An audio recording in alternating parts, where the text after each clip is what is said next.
Some spells are taught to be learned, and some are taught only so they are never used. In the wizarding world, there exists a small group of curses, so dangerous that even saying their names feels like crossing an invisible line. They are not banned because they are rare, but because of what they do to the human mind, the body, and even the soul of the person who casts them. Across hidden rooms, war-torn memories, and whispered warnings inside Hogwarts itself, these spells have shaped history in ways most students never fully understand. But what makes a spell truly unforgivable? Is it the damage it causes, or the kind of person it turns you into the moment you cast it? The darkest magic in the wizarding world. Long before the rise of Harry Potter, before the fall of Lord Voldemort, and even before the halls of Hogwarts School of Witchcraft and Wizardry became known as the safest place in the wizarding world, there existed certain forms of magic so feared that even speaking about them openly could make a room fall silent almost immediately. Within the hidden world of witches and wizards, magic was not viewed as good or evil by nature. Most spells were simply tools shaped by the intentions of the person using them. A wand could heal injuries, light dark pathways, protect children, or help someone survive danger. Yet, that same wand could also become something terrifying in the wrong hands. Throughout magical history, countless witches and wizards experimented with power in ways that slowly pushed beyond ordinary boundaries, until eventually, certain spells became so cruel, so destructive, and so morally horrifying that the entire wizarding government decided they could never be accepted under any circumstance. These became known as the Unforgivable curses. Even the name itself carried a cold heaviness to it. Not dangerous curses, not restricted curses, unforgivable. The word suggested something permanent, something beyond ordinary wrongdoing, as though the act itself crossed a line so dark that society believed no excuse could ever fully erase it afterward. Inside classrooms at Hogwarts, students learned hundreds of spells over the years. Some caused harmless mischief, others helped with daily tasks. Defensive charms allowed people to protect themselves from danger. Magical healing could repair terrible injuries, but hidden beneath all the wonder and mystery of the wizarding world existed another category of magic entirely, one connected not to curiosity or protection, but to domination, suffering, and death. The Unforgivable curses stood above all other forbidden spells because they were designed with one purpose only: to violate another human being completely. This distinction mattered deeply in magical society. Many dangerous spells existed throughout wizarding history, yet the Unforgivable curses inspired a level of fear unlike almost anything else, because each curse attacked something fundamental about human existence itself. One stole life instantly, one inflicted unbearable agony, one removed free will entirely. Together, they represented the darkest possible uses of magical power. And perhaps the most disturbing part was how simple they appeared outwardly. No enormous magical rituals were required, no complicated ceremonies beneath full moons, a wand movement, an incantation, intent. That was all. This simplicity made the curses even more terrifying, because it meant the greatest horrors imaginable could emerge from ordinary moments with shocking speed. A conversation could become murder in seconds. A disagreement could become torture. A person's mind could be stolen without visible scars remaining behind afterward.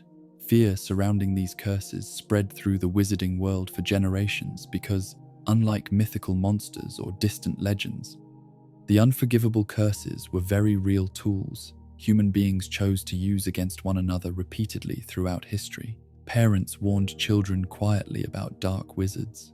Teachers avoided certain topics until students became old enough emotionally to understand them. Even experienced witches and wizards often lowered their voices when discussing the curses openly, because the magic connected to them carried emotional weight far beyond ordinary fear. There was shame attached to them, corruption, the feeling that something deeply unnatural existed beneath their use. Dark magic itself had always existed in the wizarding world in many forms. Potions could poison, creatures could be controlled violently, dangerous objects carried cursed energy capable of harming people. But the unforgivable curses occupied a special place within that darkness because they reflected something personal and deeply human: cruel intention. To cast these curses successfully required more than magical skill alone. According to the lore surrounding them, the caster needed genuine desire behind the spell: hatred, sadism, dominance. The magic responded to emotion in disturbing ways. Someone could not casually use an unforgivable curse without meaning it internally. That detail transformed the curses from simple weapons into reflections of the soul itself. This is partly why magical society feared them so deeply, because the curses revealed what human beings were capable of becoming emotionally when consumed by power, anger, fear, or hatred.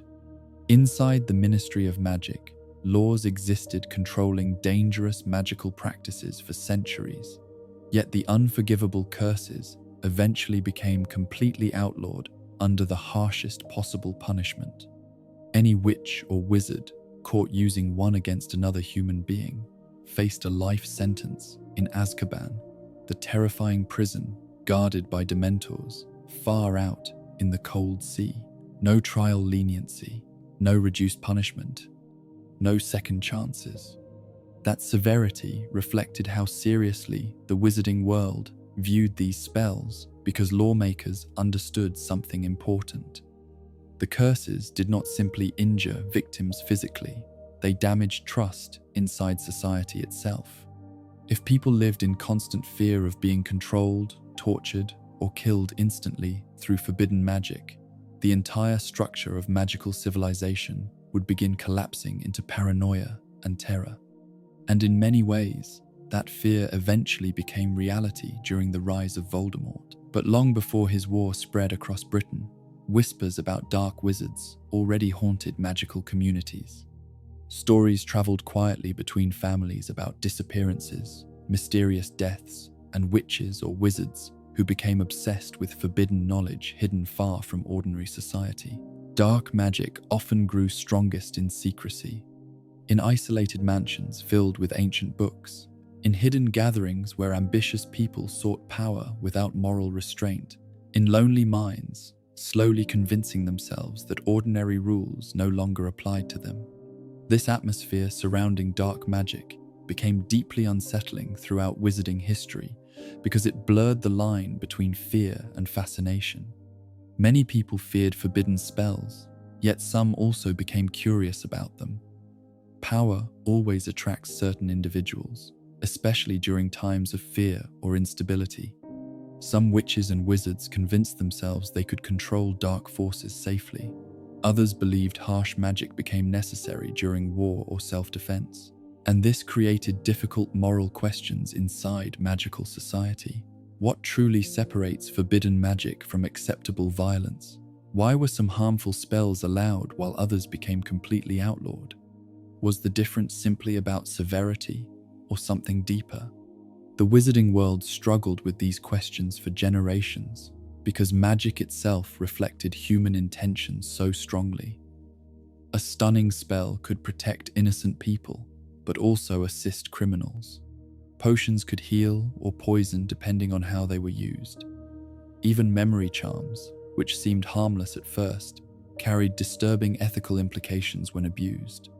Yet the unforgivable curses crossed beyond these grey areas entirely in the eyes of magical law, because their purpose alone was considered morally corrupt. The killing curse existed solely to end life instantly. The Cruciatus curse existed solely to cause unbearable suffering. The Imperius curse existed solely to dominate another person's will. There were no peaceful uses, no harmless versions, no acceptable circumstances officially recognized by the ministry. That clarity made them terrifying symbols within wizarding culture, because they represented human cruelty stripped down to its purest magical form. And still, despite the laws, despite Azkaban, and despite generations of fear surrounding them, the curses never disappeared completely. That fact reveals another uncomfortable truth about the wizarding world. Banning darkness does not erase humanity's attraction toward power. Some witches and wizards continued seeking forbidden knowledge in secret. Others embraced dark magic during wars, believing fear created permission for terrible actions.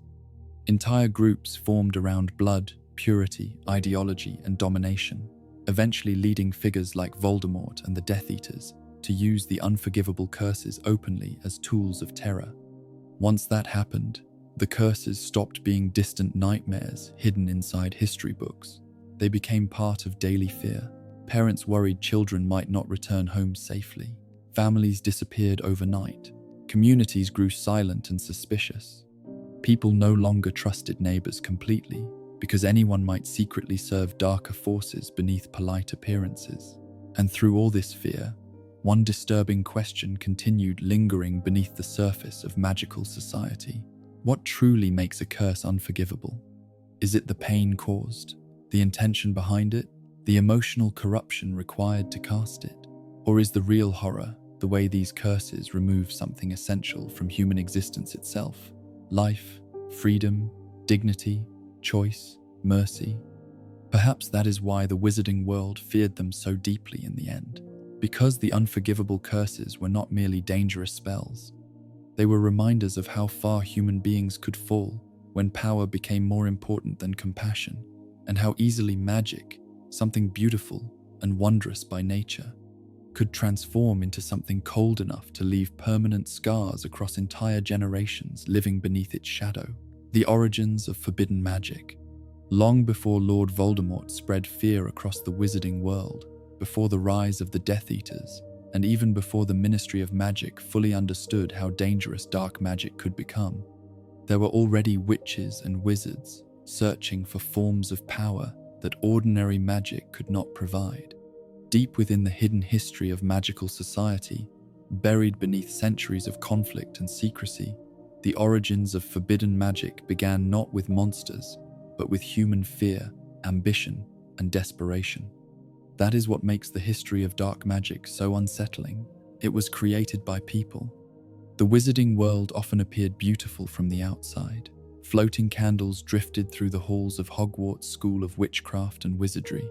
Moving staircases carried students through ancient towers. Owls crossed the skies, delivering letters between families hidden from the non-magical world. Magical creatures wandered forests filled with mystery and wonder. Yet behind this beauty existed another side of magical history, one shaped by wars, bloodshed, fear, and the endless desire to control others.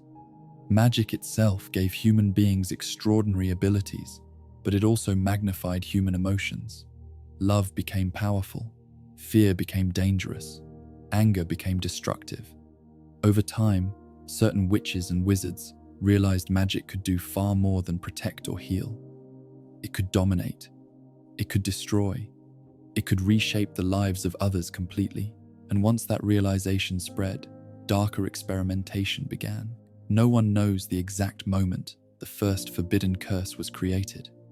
Magical history inside the world of Harry Potter is filled with incomplete records, vanished documents, and ancient secrets passed quietly between generations. Some dark wizards intentionally erased evidence of their work to keep power hidden from rivals. Others died before revealing the full extent of their experiments. But across centuries, certain patterns slowly appeared again and again. Times of fear often produced the darkest magic. During wars between magical communities, witches and wizards searched desperately for ways to defeat enemies faster and more completely. Defensive spells no longer seemed enough when survival itself felt uncertain. Leaders demanded stronger weapons. Families feared destruction. Entire groups became convinced that extreme methods were necessary to maintain order or protect their own people. And fear changes morality very quickly. A spell that once seemed horrifying can begin appearing acceptable when people believe they are losing control.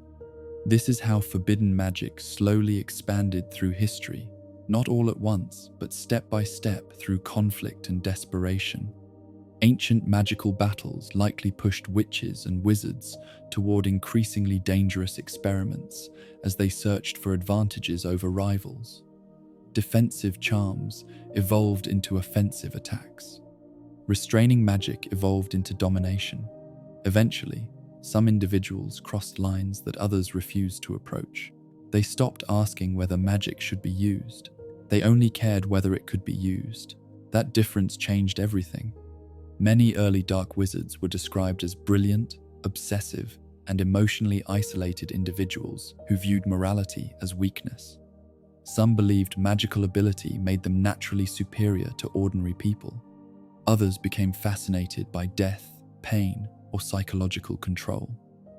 In hidden laboratories and secret chambers, these witches and wizards experimented with spells far beyond what magical schools taught openly.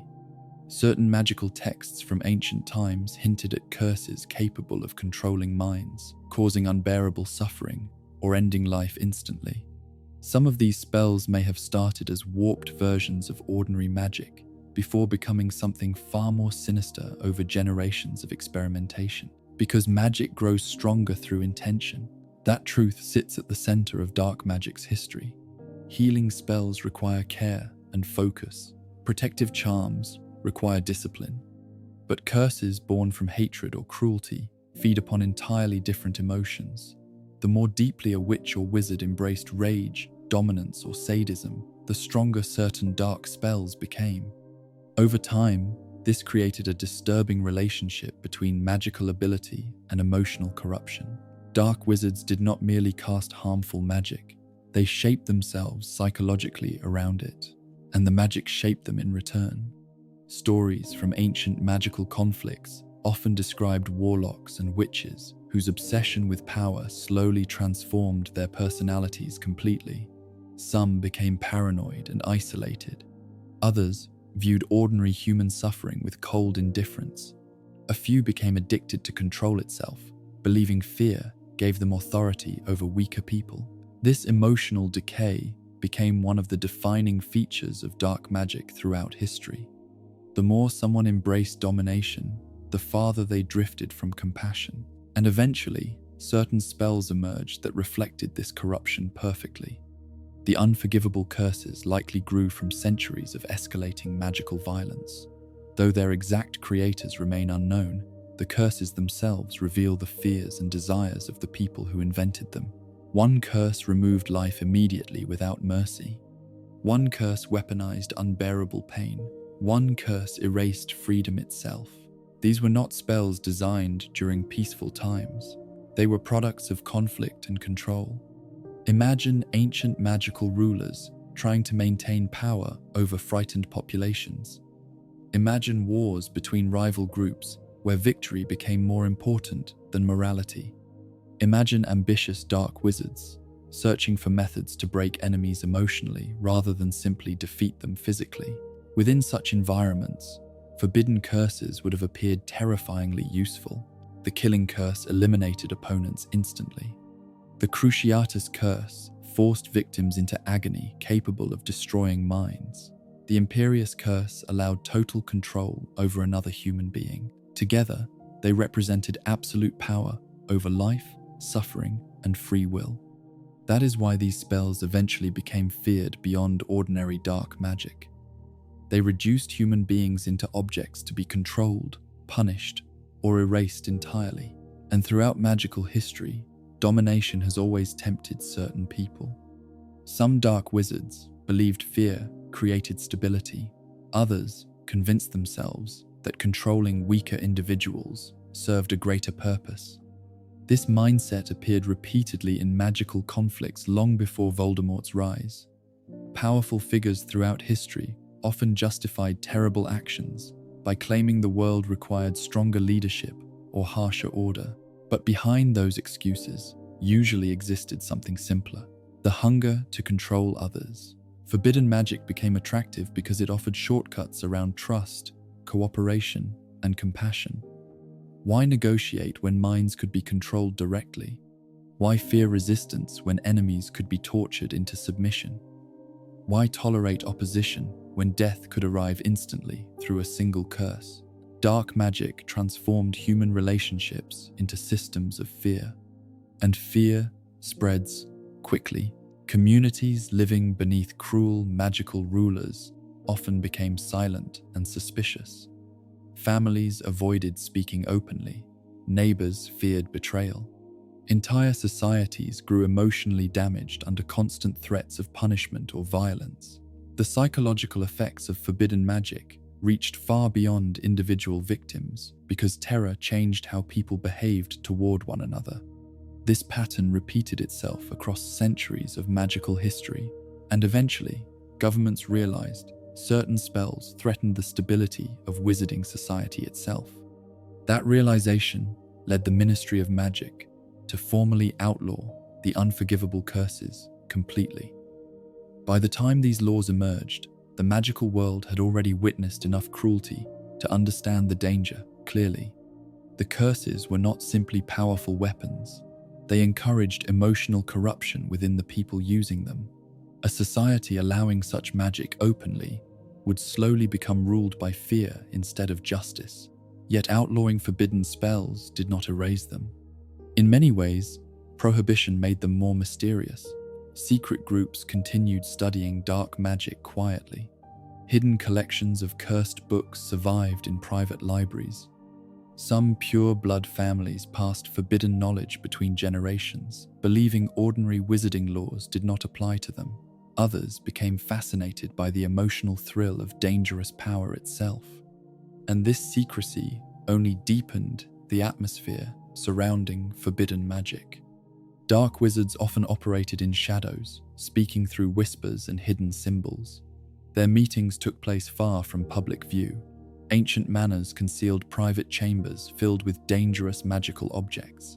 Forgotten forests and abandoned ruins became gathering places for those rejecting ordinary magical morality. The wizarding world feared these hidden networks because they represented something difficult to control: ideas, beliefs, obsessions. Dark magic survived because human emotions continued feeding it across generations. Fear created desperation.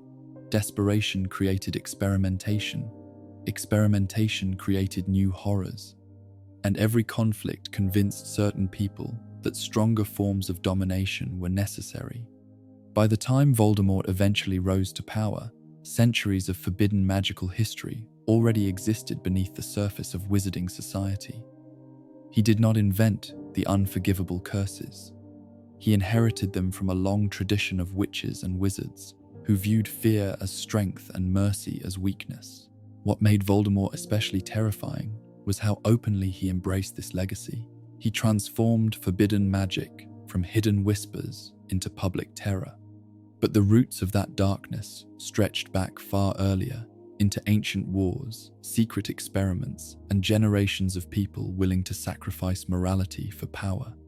And perhaps the most frightening truth hidden inside this history is that forbidden magic was never truly about spells alone. It was about human choices. The wand movements mattered, the incantations mattered, but beneath all of it stood ordinary people, deciding whether control mattered more than compassion, whether fear mattered more than freedom, and whether power mattered more than human life itself.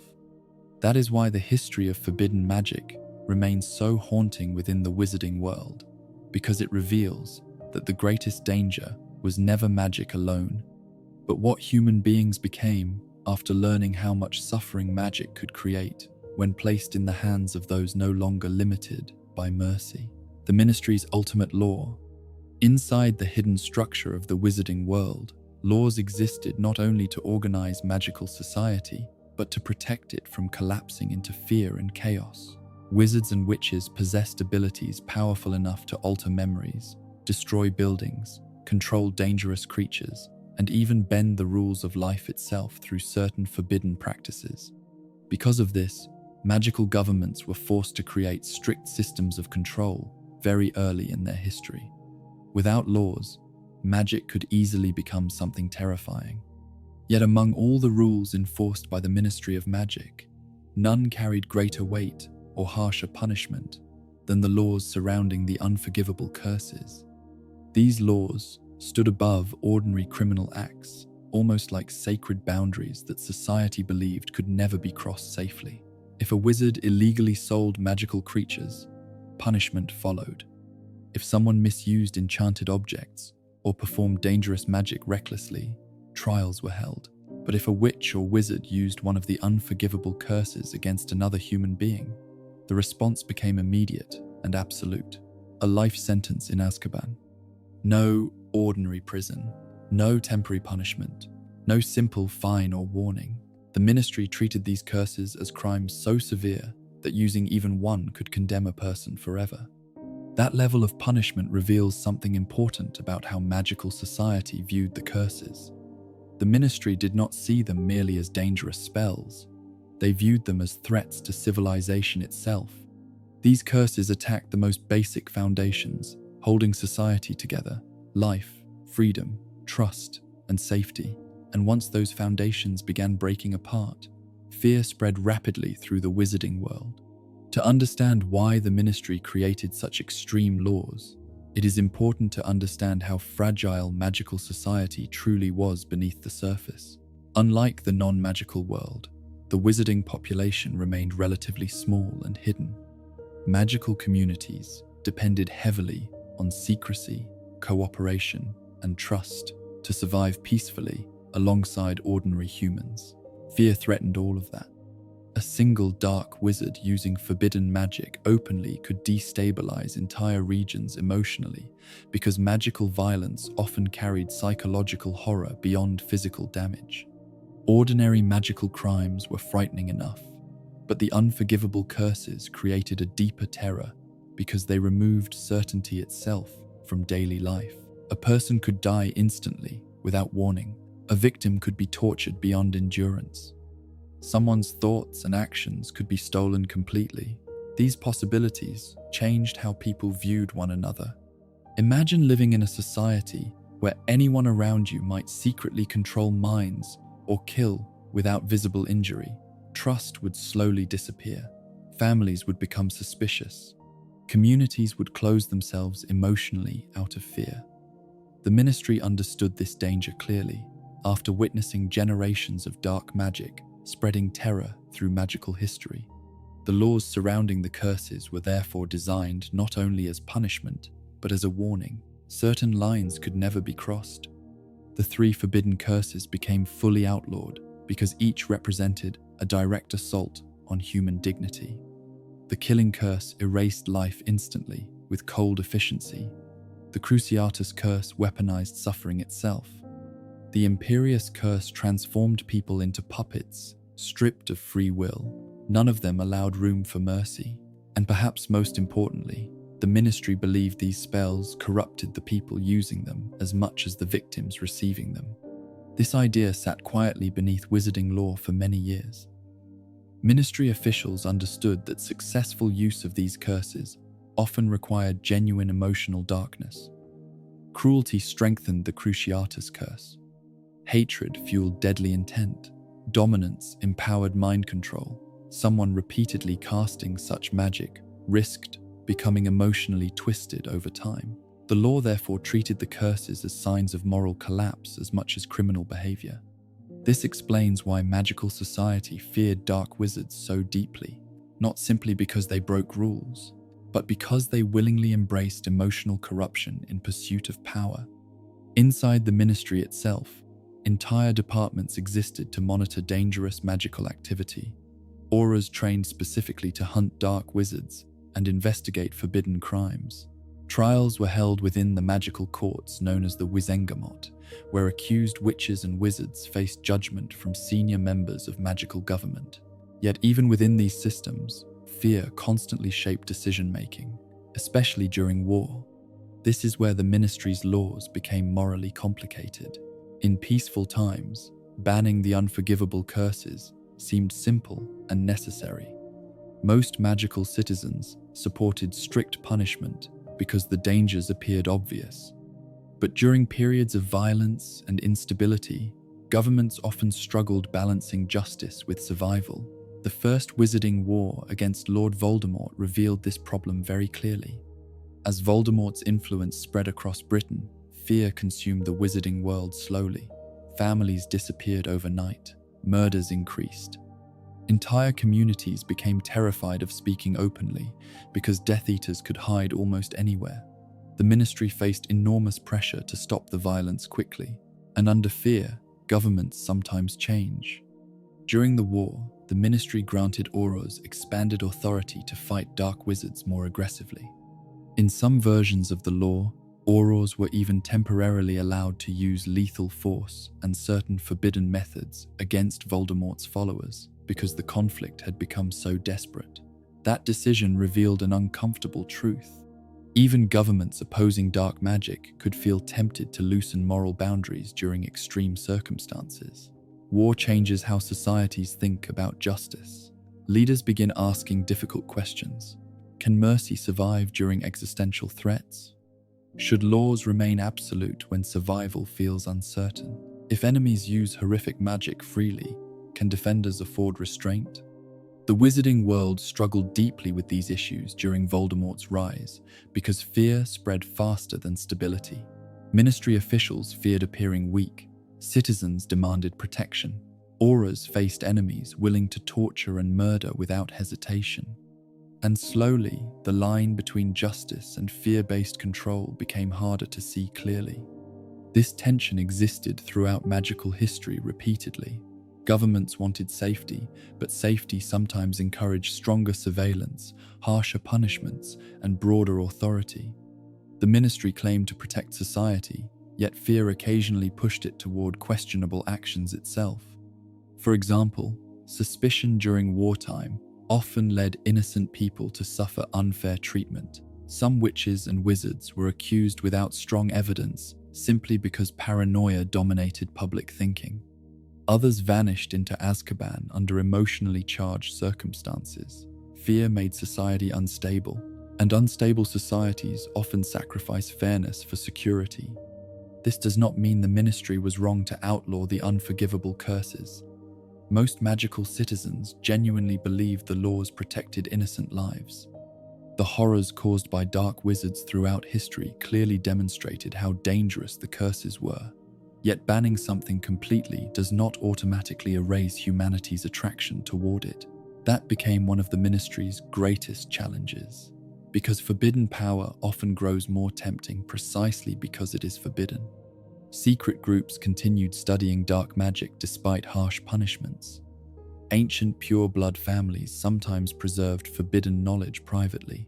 Hidden magical books circulated quietly between ambitious witches and wizards curious about dangerous spells. The ministry could outlaw the curses publicly, but it could not erase human ambition, anger, or fear from existence. And those emotions always created pathways back toward darkness. Young witches and wizards sometimes became fascinated by forbidden subjects out of curiosity alone. Others turned toward dark magic after personal trauma or emotional isolation. Some genuinely believed harsh magical control created order in a chaotic world. Voldemort himself manipulated these feelings expertly, promising power, superiority, and certainty to followers frightened by social change and instability. This revealed another weakness within the ministry's laws. Punishment alone could not solve deeper emotional problems inside society. Fear of Azkaban stopped many people from using forbidden magic openly, but laws could not fully prevent hatred, prejudice, or obsession from spreading quietly through magical culture. As long as individuals desired domination or revenge strongly enough, some would continue seeking forbidden power, regardless of consequences. And Azkaban itself reflected this darkness in disturbing ways. Located far from ordinary society, on an isolated island surrounded by cold sea and storm clouds, Azkaban became one of the most feared places in the wizarding world, not simply because it imprisoned criminals, but because it was guarded by Dementors. These creatures fed upon human happiness. Prisoners trapped inside Azkaban slowly lost hope, warmth, and emotional stability under the creature's presence. The prison therefore became more than punishment. It became psychological suffering institutionalized by the government itself. This raised troubling moral questions about justice within magical society. Could a civilization truly condemn cruelty while using soul-draining creatures to guard prisoners? Did fear of Azkaban protect society, or did it simply terrify people into obedience? The ministry rarely answered these questions openly because maintaining control often depended upon preserving authority emotionally. Citizens needed to fear the consequences of dark magic strongly enough to avoid it, and in many ways, that fear worked. Most witches and wizards never approached the unforgivable curses. Ordinary magical families viewed them with horror. Students at Hogwarts reacted with shock when first learning the curses existed. The laws created strong social boundaries that helped protect magical society from descending completely into chaos. Yet Voldemort's rise proved something painful. Even the harshest laws cannot fully stop darkness when enough fear and hatred spread through society. Death Eaters used the curses openly, despite knowing the punishment awaiting them if captured. Some embraced the danger proudly because power mattered more to them than morality or law. Others became emotionally trapped inside violent ideologies, convincing them cruelty served a greater purpose. And once fear dominated society deeply enough, the ministry itself began struggling to maintain moral clarity. That may be the greatest tragedy hidden inside the ministry's ultimate law. The wizarding world outlawed the unforgivable curses because they represented the worst parts of human nature: domination, cruelty, and emotional corruption. But fear of those curses also revealed how fragile justice becomes during dark times, when even governments risk losing themselves trying to fight the very evil they fear most. Avada Kedavra, the killing curse. Among all the forbidden spells feared throughout the wizarding world, none carried a darker reputation than Avada Kedavra, the killing curse. Even witches and wizards, brave enough to speak openly about dark magic, often lowered their voices when mentioning it, as though the words themselves carried a coldness capable of disturbing the air around them. Inside magical history, countless dangerous spells existed, but the killing curse stood apart from all the others because it represented death in its purest and most immediate form. No suffering, no visible wound, no second chance, only sudden silence. That simplicity made the curse more terrifying than many brutal forms of magic, because there was something emotionally horrifying about how quickly life could disappear beneath it. One flash of green light, one spoken phrase, and a living person would collapse lifeless onto the ground, as though an invisible force had reached inside them and extinguished something essential forever. The wizarding world feared many things, but few fears matched the terror surrounding instant death without protection. Throughout magical society, witches and wizards learned defensive spells from a young age. Students at Hogwarts School of Witchcraft and Wizardry practiced shields, protective charms, and magical counters designed to stop dangerous attacks. Most spells could be blocked, dodged, or resisted in some way if the victim reacted quickly enough. But Avada Kedavra operated differently. According to the law surrounding the curse, there existed no ordinary magical defense against it. No shield charm could simply stop it head-on. No simple counterspell erased its power once properly cast. If the curse struck directly, death followed immediately.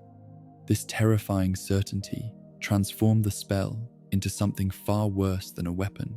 It became a symbol of helplessness. That emotional effect mattered deeply in the wizarding world, because magical people spent much of their lives believing knowledge and skill could solve almost any problem. Magic allowed injuries to heal. Creatures could be controlled. Dangerous situations often had magical solutions. Yet the killing curse ignored this comforting belief entirely. It reminded everyone that even magic had limits, and those limits could be horrifying. The curse itself was visually unforgettable. Witnesses described a blinding green flash cutting through darkness with unnatural brightness before life vanished instantly from the victim. No blood spilled. No dramatic physical destruction followed. The body often remained strangely peaceful afterward, which only made the experience more disturbing emotionally. Death arrived too cleanly, too suddenly, too absolutely. This created a unique psychological terror surrounding the curse, because it stripped away the emotional distance people normally placed between violence and consequence. There was no long battle, no visible struggle. One human being simply chose another person's death, and the magic obeyed immediately. That is why magical society viewed Avada Kedavra not merely as a dangerous spell, but as a direct expression of murderous intent itself. The curse required genuine desire behind it. This detail separated it from ordinary combat magic. A wizard could cast many spells without deep emotional investment, but the killing curse demanded something darker. Hatred, cruelty, or absolute willingness to kill strengthened the magic. Someone could not casually speak the incantation and expect success without truly meaning harm internally. In this way, the curse revealed something frightening about human nature. Magic did not create the evil alone. The person casting it completed the horror emotionally. Throughout wizarding history, dark wizards used Avada Kedavra during wars, assassinations, and acts of terror because it represented the fastest possible route to power through fear. Leaders disappeared instantly. Entire families could be erased within moments. Resistance became emotionally difficult when communities understood death might arrive without warning or mercy. This fear spread especially strongly during the rise of Lord Voldemort, whose name itself became associated with death across Britain. Voldemort did not simply use the killing curse occasionally, he mastered it. The green flash became part of his legend, whispered about in frightened homes and darkened streets throughout the wizarding world. Survivors described Death Eaters murdering innocent people with cold efficiency, while Voldemort himself viewed killing almost casually, as though human life carried little meaning beyond usefulness. That attitude terrified magical society as much as the spell itself, because Avada Kedavra revealed how completely someone could emotionally disconnect from compassion. Voldemort's rise transformed the curse from an ancient nightmare into a daily fear haunting ordinary families. Parents worried their children might never return home safely. Ministry workers feared infiltration. Entire magical communities became quieter and more suspicious because anyone could secretly support Voldemort's growing movement. And at the center of that fear stood the killing curse. Its reputation grew so enormous that even hearing the incantation spoken aloud could unsettle experienced witches and wizards. Most magical people avoided discussing it directly unless absolutely necessary. Some preferred calling it simply the killing curse, rather than repeating the actual words. That emotional avoidance reflected trauma spreading through society itself. The curse had become larger than magic. It had become psychological terror. Few moments in wizarding history demonstrate this more clearly than the deaths of James Potter and Lily Potter. Their deaths shaped the entire future of the wizarding world and transformed the killing curse into something deeply personal for countless readers and characters alike. On that cold Halloween night in Godric's Hollow, Voldemort entered the Potter home, searching for an infant prophecy had marked as dangerous. Inside that small house existed a young family trying to survive hidden from war. James Potter died first. According to the story, he faced Voldemort without a wand, attempting desperately to protect his wife and child despite impossible odds. There was courage in that moment, but also tragedy, because against Avada Kedavra, bravery alone could not save him. The curse struck, and James died instantly. Then came Lily. Her death carried even greater emotional weight, because Voldemort reportedly offered her a chance to step aside due to Severus Snape begging for her life privately beforehand. Yet Lily refused to abandon her son, even while standing before certain death. That decision changed wizarding history forever. She chose love over survival, and Voldemort responded with the killing curse once again. Another flash of green light, another life gone, but something ancient and extraordinary happened afterward. Lily's willing sacrifice created magical protection around Harry Potter, causing Voldemort's curse against the child to fail catastrophically. The spell rebounded, destroying Voldemort's body and leaving Harry alive with the lightning scar that became famous across the wizarding world. This event transformed Avada Kedavra into something even stranger emotionally. The unstoppable curse had been stopped, or more accurately, redirected through love and sacrifice powerful enough to break ordinary magical rules. That mystery haunted the wizarding world afterward because it challenged everything people believed about the killing curse's certainty. For generations, Avada Kedavra represented unavoidable death, yet one child survived it, and survival carried enormous symbolic meaning. Harry Potter became known as the boy who lived, not simply because he escaped murder, but because his survival represented hope against seemingly unstoppable darkness. Voldemort had built power through fear and death, yet the curse most closely tied to his identity ultimately failed him in the most important moment imaginable. Still, despite Harry's survival, the terror surrounding Avada Kedavra never disappeared. If anything, the story deepened the curse's emotional presence within magical culture. The deaths of James and Lily Potter became reminders of what the spell destroyed: families, safety, childhood innocence, ordinary happiness. The killing curse left emptiness behind it. That emptiness echoed throughout the series repeatedly. Cedric Diggory's sudden death during the Triwizard Tournament shocked both readers and characters, partly because Avada Kedavra erased him so quickly. One moment, he stood alive beside Harry. The next, he was gone forever. No dramatic farewell, no time to prepare emotionally, just silence. This suddenness reflected the emotional cruelty of the curse itself. It denied victims closure, denied families preparation, denied ordinary human understanding of death as gradual or meaningful. The curse reduced life to an instant decision made by someone else, and that may be why magical society feared it more than any other spell, not simply because it killed, but because it treated human existence as disposable. Throughout the Wizarding Wars, the green flash of Avada Kedavra became almost like a shadow hanging over magical Britain. Survivors carried memories of it for years afterward. Parents feared it. Auras trained against dark wizards, knowing no ordinary defense guaranteed survival. Even powerful witches and wizards understood how vulnerable they remained before the curse. That awareness created deep psychological pressure throughout society. Anyone could die instantly. Anyone. And perhaps that is what ultimately made Avada Kedavra the ultimate symbol of fear within the wizarding world. The spell represented absolute finality. Once cast successfully, nothing remained to negotiate, heal, or reverse. The person targeted simply ceased existing within the living world. Magic could mend broken bones. Magic could restore damaged memories sometimes. Magic could heal terrible injuries. But Avada Kedavra ended possibility itself. And hidden within that terrifying power was a painful reflection of human darkness. Because the curse only existed at all, because someone long ago imagined a form of magic devoted entirely to ending life without hesitation, mercy, or regret. The boy who survived. For centuries, the wizarding world believed the killing curse represented absolute certainty.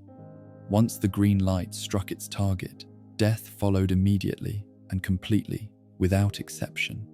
Ancient dark wizards trusted it. Ministry officials feared it. Entire magical wars were shaped by its reputation. Avada Kedavra became more than a spell over time. It became a symbol of finality itself, a force that seemed to ignore hope, courage, or human emotion entirely. Then one child survived it, and in that single moment, the foundations of magical history changed forever. Long before Harry Potter understood why people stared at him in shops or whispered his name with amazement, his survival had already transformed him into something almost mythical within the wizarding world. He was not simply famous because Lord Voldemort disappeared while trying to kill him. He became legendary because survival itself seemed impossible. No one understood how it happened, not fully, and that mystery frightened people almost as much as it inspired them. Inside magical society, survival against the killing curse violated everything witches and wizards believed about dark magic. The spell carried centuries of fear precisely because it appeared unavoidable once cast successfully. Magical shields failed against it. Physical barriers rarely mattered. Victims did not recover afterward because the curse did not injure in an ordinary way. It ended life completely. Yet on Halloween night in Godric's Hollow, something stronger interrupted that certainty. And the force responsible was not a more powerful curse. It was love. That idea sounded simple on the surface, almost too gentle compared to the horror surrounding Voldemort's rise. But inside the deeper lore of the wizarding world, love carried ancient magical power, far older and more mysterious than many spells taught inside classrooms. Most witches and wizards understood love emotionally, but few truly understood how deeply it connected to magic itself. Lily Potter changed that forever through her sacrifice. To understand why her actions mattered so much, it is important to remember the atmosphere surrounding the wizarding world during Voldemort's first rise to power. Fear had spread across magical Britain slowly but completely. Families disappeared without warning. Murders increased. Entire communities became emotionally exhausted by constant paranoia because Death Eaters could hide almost anywhere.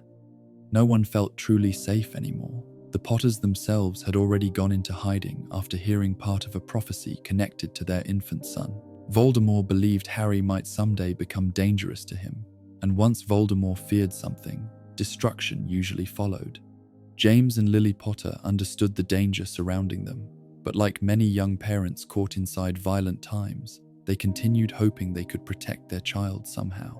Then betrayal destroyed that hope. Through information secretly passed by Peter Pettigrew, Voldemort discovered the Potters' location.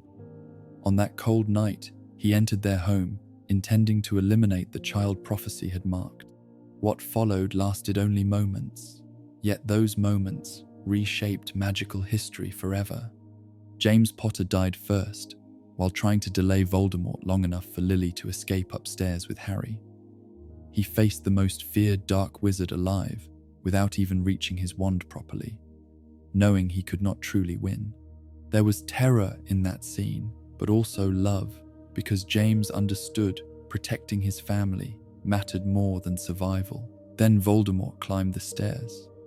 Inside Harry's nursery stood Lily Potter, holding her child, while death approached directly toward them. According to the story, Voldemort gave her repeated chances to move aside because Severus Snape had begged secretly for her life to be spared. Voldemort, curious about Snape's loyalty, offered Lily mercy if she abandoned Harry, but she refused, again and again. That refusal mattered more than most people inside the wizarding world realized at first. Lily was not simply killed while protecting Harry physically. She willingly accepted death herself, rather than surrender her son. In the deeper magical structure of the story, that choice activated ancient protective magic rooted in selfless love and sacrifice, magic far older than Voldemort's understanding. This became one of Voldemort's greatest weaknesses throughout the entire series. Despite his intelligence and enormous magical ability, he consistently underestimated emotional forces he viewed as weak or meaningless. Love, friendship, grief, mercy, loyalty. These emotions confused him because his life revolved around domination and fear instead. He understood power. He did not understand sacrifice. And because of that blindness, he walked directly into ancient magic stronger than the curse he trusted completely. When Voldemort cast Avada Kedavra at Harry, Lily's sacrifice protected the child. The curse rebounded violently instead of killing him, destroying Voldemort's physical body and leaving Harry alive beneath the ruins of the house. No one had ever seen anything like it before. The killing curse had failed. That failure shattered normal understanding of dark magic throughout the wizarding world because it revealed something important and deeply unsettling. The curse itself was not truly unstoppable. There existed forces beyond ordinary magical violence, ancient protections connected to human emotion rather than hatred or domination. For many witches and wizards, this realization felt almost miraculous. But for Voldemort, it became an obsession. Because from that moment onward, he became emotionally tied to the curse that failed him. Everything about Harry Potter's existence reminded Voldemort of the one thing he could not control, defeat, or fully understand. The Dark Lord, who terrified entire nations, had been stopped by a baby protected through love. That truth wounded Voldemort psychologically because it challenged the foundation of his identity. He believed fear created ultimate power, yet love destroyed him. This emotional connection between Harry and Voldemort became even stranger because the failed curse accidentally transferred part of Voldemort's own soul into Harry during the attack.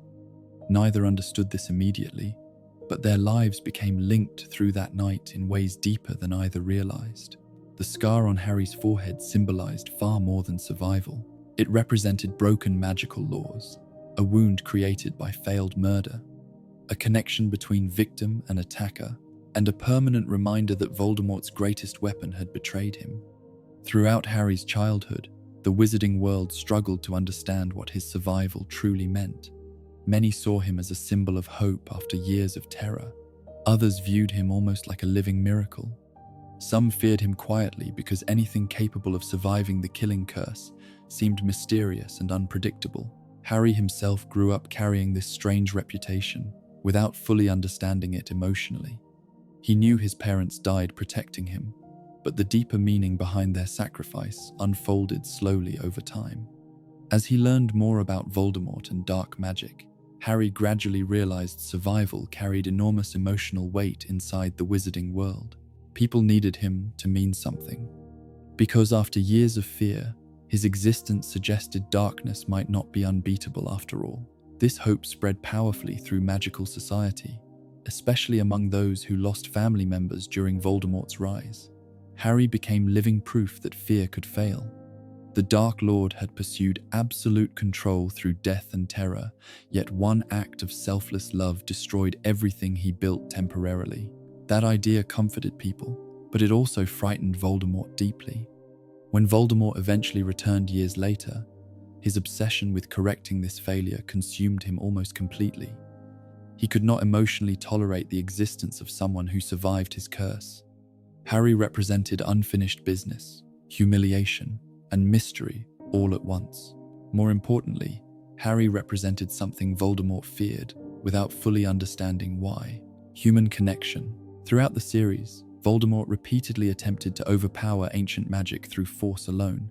He searched endlessly for immortality, splitting his soul into Horcruxes to escape death itself. He trusted domination, intimidation, and magical superiority above everything else. Yet every major defeat he suffered traced back toward emotional forces he dismissed as weakness. Lily's sacrifice protected Harry. Friendship protected Harry repeatedly at Hogwarts. Loyalty preserved resistance movements against Voldemort. And eventually, Harry himself willingly embraced sacrifice during the final battle, repeating the same ancient protective magic his mother used years earlier. This repeated pattern revealed something profound about the wizarding world's deeper structure. Dark magic often relied on control and fear, but love created protections impossible to fully destroy through violence alone. That truth transformed Harry's survival into something larger than personal luck. It became symbolic resistance against the emotional philosophy Voldemort represented. The killing curse itself also changed meaning after Godric's Hollow. Before Harry's survival, Avada Kedavra symbolized unavoidable death completely. Afterward, it still remained horrifying, but now people understood even the darkest magic carried limits. And limits create hope. This does not mean the curse became less dangerous. Throughout the series, many innocent people still died from it. Voldemort continued using it freely. Death Eaters spread terror with it during the Second Wizarding War. The green flash still represented fear across the wizarding world. But Harry's survival introduced uncertainty into something once viewed as absolute. And uncertainty weakens fear. Perhaps that is why the story of the boy who lived became so emotionally powerful throughout magical society. It was not merely about survival. It was about challenging the belief that darkness always wins through greater force. One child survived because someone chose love over fear. One sacrifice broke ancient expectations. And one failed curse changed wizarding history forever by proving that even the darkest forms of magic could not fully erase the power of human connection. Crucio, the curse of endless pain. If the killing curse represented death arriving in an instant, then the Cruciatus curse represented something far slower and perhaps even more terrifying. While Avada Kedavra ended life immediately, Crucio was designed for suffering. It existed not to kill victims, but to overpower them through agony so intense that it could destroy the mind long before the body finally collapsed. Inside the wizarding world, many witches and wizards feared death, but there were fates they feared even more, and the Cruciatus curse became one of the clearest symbols of that nightmare. Because pain can change people. Pain can erase confidence, shatter identity, and leave invisible wounds that never fully heal. That truth made Crucio one of the darkest forms of magic ever created. The curse itself reflected a deeply disturbing idea hidden inside dark magic, the belief that suffering could be useful. Wizards who embraced the curse did not simply want victory over enemies. They wanted dominance, control, emotional destruction. The purpose of Crucio was psychological as much as physical, because it turned pain into a weapon capable of breaking human beings from the inside. And perhaps that is why the curse frightened magical society so deeply. Death was terrible, but torture carried another kind of horror entirely. The victim remained alive, still conscious, still aware. The word Crucio came from roots connected to torture and torment, and once cast successfully, the curse overwhelmed the victim with unbearable agony spreading through every part of the body at once. Victims often screamed uncontrollably, collapsed onto the ground, or lost the ability to think clearly beneath the intensity of the suffering. Unlike ordinary injuries, there were usually no visible wounds afterward. The pain itself became the attack. This made the curse emotionally disturbing in ways many magical spells were not. Someone using Crucio was not simply defending themselves or ending a battle quickly. They were intentionally creating suffering for its own sake, or using pain to force obedience, fear, or information from another human being. That emotional intention mattered deeply.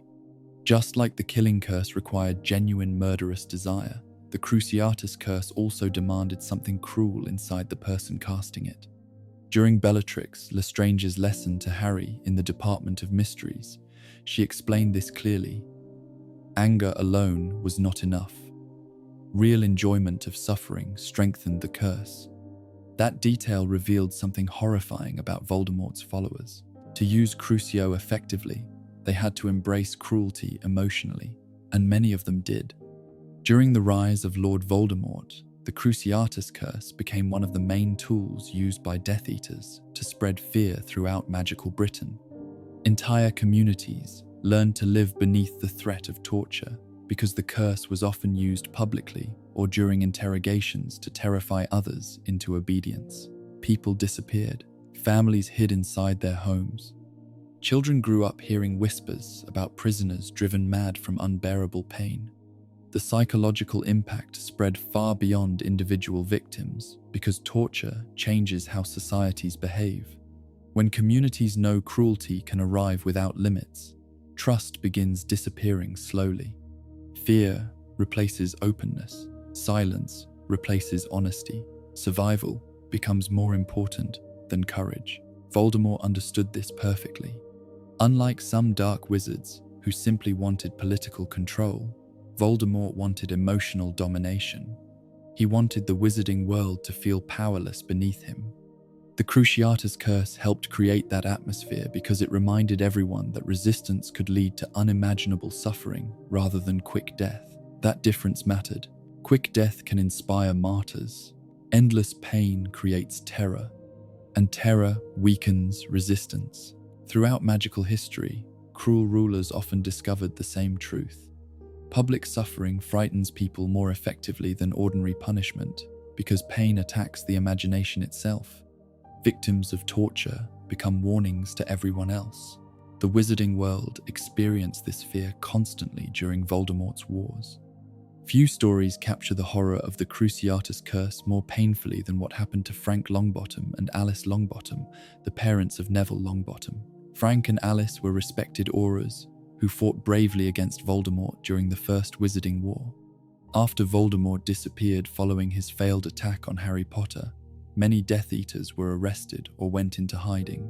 Yet some remained obsessed with finding their fallen master and believed the Longbottoms might know what happened to him. Among these Death Eaters were Bellatrix Lestrange, Rodolphus Lestrange, Rabastan Lestrange, and Barty Crouch Jr. What they did afterward became one of the darkest acts in modern wizarding history. The Longbottoms were captured and repeatedly tortured with the Cruciatus Curse for information. The suffering inflicted upon them became so severe and prolonged that both eventually lost their sanity permanently. Though their bodies survived, their minds were shattered beyond recovery. This tragedy haunted the wizarding world for years afterward, because it revealed the true purpose of Crucio more clearly than any law or warning ever could. The curse did not merely hurt people, it destroyed lives completely. Neville Longbottom grew up visiting his parents inside St. Mungo's Hospital for magical maladies and injuries, where they no longer recognized him properly. There is something quietly heartbreaking about those scenes because Neville's loss felt strange and incomplete. His parents were technically alive, yet emotionally unreachable, trapped behind permanent psychological damage caused by torture. This made the Cruciatus Curse uniquely horrifying compared to simple murder. Death creates grief, but torture can create living absence. Families remain trapped between love and loss without closure. Neville himself became one of the most emotionally important examples of resilience inside the series, because he carried this pain quietly for years, while still growing into a brave and compassionate person. His story revealed the long shadow left behind by cruelty. Even children born after the First War inherited emotional scars created by Voldemort's followers. That generational trauma mattered deeply. Dark magic did not only damage direct victims, it reshaped entire families and communities. The Death Eaters themselves reflected how cruelty gradually became normalized inside Voldemort's inner circle. Many followers began as ambitious witches and wizards, attracted by promises of power, superiority, or order. But over time, the culture surrounding Voldemort encouraged emotional numbness towards suffering. Cruelty became ordinary. Torture became entertainment for some of them. Bellatrix Lestrange represented the clearest example of this transformation. She did not use the Cruciatus Curse reluctantly or strategically alone. She appeared to enjoy causing pain genuinely. Her madness frightened even other Death Eaters at times because she embraced suffering almost passionately. This revealed something important about prolonged exposure to dark magic. It changed people psychologically. The more Voldemort's followers used torture, intimidation, and fear, the more disconnected many became from ordinary empathy. Victims stopped feeling human to them. Pain became useful. Mercy became weakness. Over time, cruelty itself transformed into a kind of loyalty test within Voldemort's movement. Those willing to torture without hesitation proved devotion to the Dark Lord. This emotional corruption spread through the Death Eaters slowly but completely. Some followers may have originally joined for political reasons or personal ambition, but remaining inside such a violent system required accepting cruelty eventually. And acceptance changes morality. Once people stop reacting emotionally to suffering, darker actions become easier. This pattern appeared repeatedly throughout magical wars. Fear pushed individuals toward violence. Violence encouraged emotional numbness. Emotional numbness allowed greater cruelty. Eventually, torture no longer shocked perpetrators because they convinced themselves victims deserved it. The Cruciatus Curse symbolized this moral collapse perfectly. Unlike many magical weapons, Crucio had almost no purpose outside domination and suffering. It existed specifically to hurt people. That made its use deeply personal because the caster actively chose prolonged agony over quicker alternatives. And the victims often remembered that choice forever. Even Harry Potter briefly experienced the curse himself during several moments in the series. Each time left emotional impact beyond physical pain, because the experience revealed how helpless torture could make someone feel. During his confrontation with Bellatrix after the death of Sirius Black, Harry attempted using the curse himself out of rage and grief, but Bellatrix mocked him. She explained that righteous anger alone was not enough. The curse required real desire to cause suffering. That scene revealed an important difference between Harry and Voldemort's followers. Harry felt pain emotionally. Death Eaters weaponized it.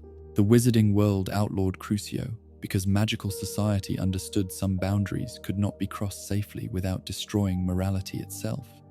Yet despite harsh punishments, the curse continued appearing during times of fear and war because human beings repeatedly seek methods of domination when frightened or hungry for power.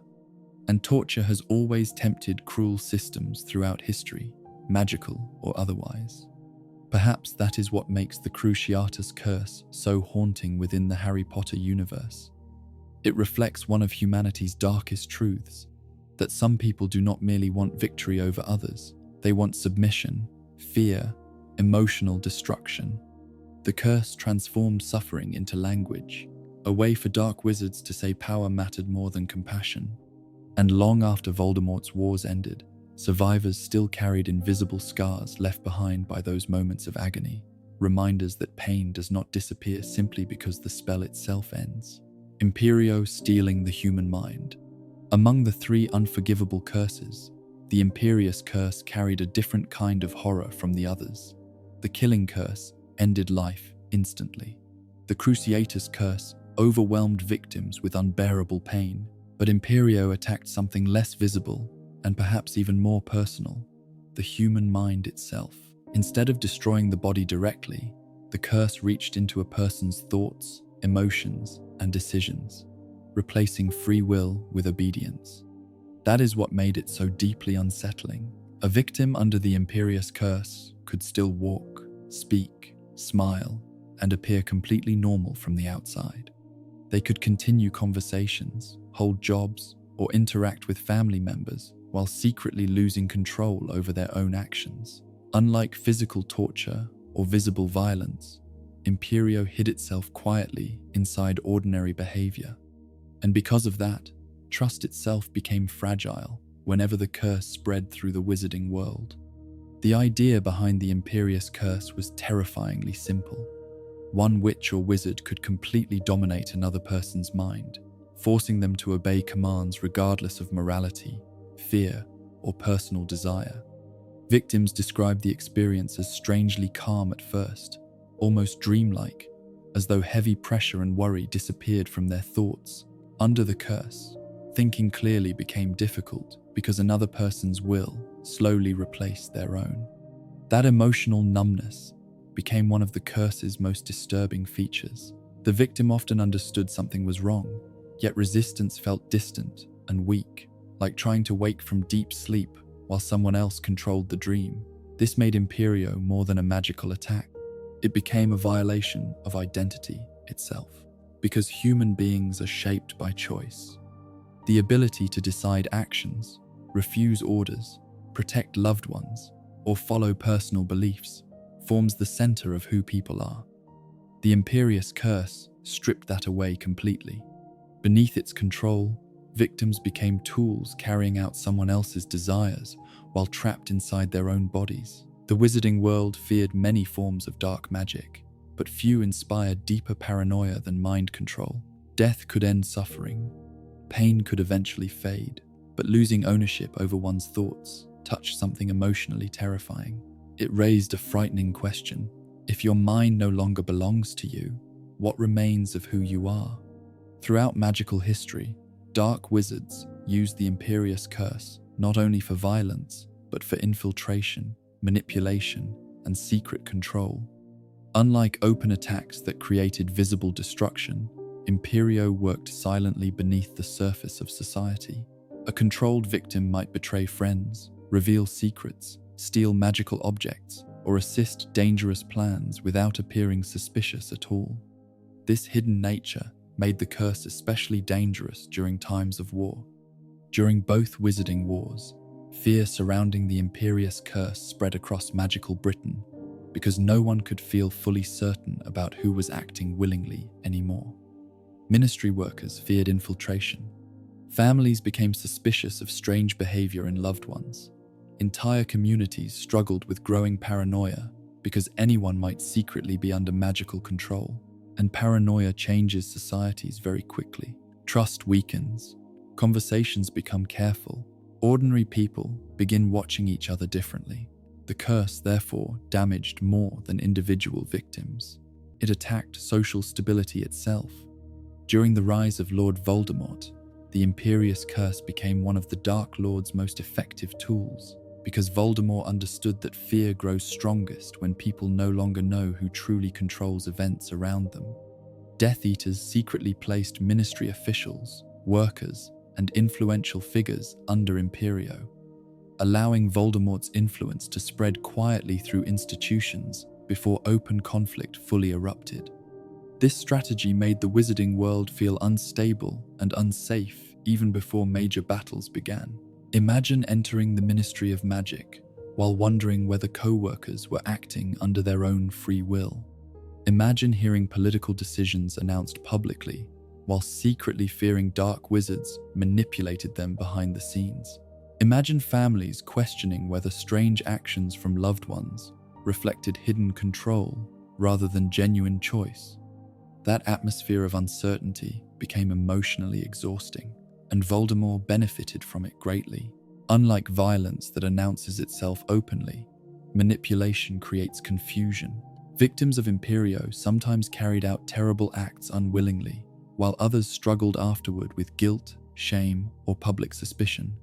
This complicated moral boundaries inside the wizarding world because proving someone acted under magical control could be difficult. Some individuals genuinely suffered beneath the curse. Others claimed Imperio falsely to escape punishment after Voldemort's first fall. This created one of the most painful consequences of the curse: uncertainty about responsibility itself. After Voldemort disappeared following his failed attack on Harry Potter, many captured Death Eaters argued they committed crimes only because they had been placed under the Imperious Curse. Some were telling the truth, others were lying to avoid Azkaban, and the Ministry struggled deciding who deserved punishment. This uncertainty damaged public trust deeply because magical society could no longer easily separate willing evil from forced obedience. Families of victims demanded justice while accused witches and wizards claimed loss of control. Trials became emotionally complicated because the Imperious Curse blurred ordinary ideas about guilt and choice. That blurring made the curse uniquely frightening. Murder leaves visible evidence, torture leaves trauma, but mind control creates confusion, lingering long after the spell itself ends. Inside Hogwarts, students first learned the reality of the curse during lessons taught by Alistair Moody, though secretly, this was actually Barty Crouch Jr., disguised through Polyjuice Potion. During these lessons, students witnessed classmates placed briefly under Imperio to understand how dangerous the curse truly was. The reactions revealed much about its psychological horror.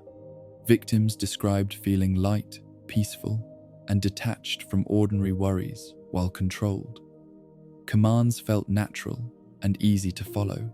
Resistance became difficult because the curse wrapped itself around thought itself. Only strong mental resistance could fight back against it. Harry Potter eventually demonstrated unusual ability to resist the Imperious Curse during these lessons, something that surprised even Barty Crouch Jr. deeply. This resistance mattered symbolically because it showed inner strength could oppose domination, though only with great effort. Most victims were not so fortunate. The wizarding world contained many examples of people trapped beneath Imperio for long periods. Some lost months or years of normal life while controlled. Others committed harmful acts they would never willingly choose. Even after freedom returned, emotional recovery remained difficult because victims often remembered their helplessness clearly. That helplessness became one of the darkest aspects of the curse.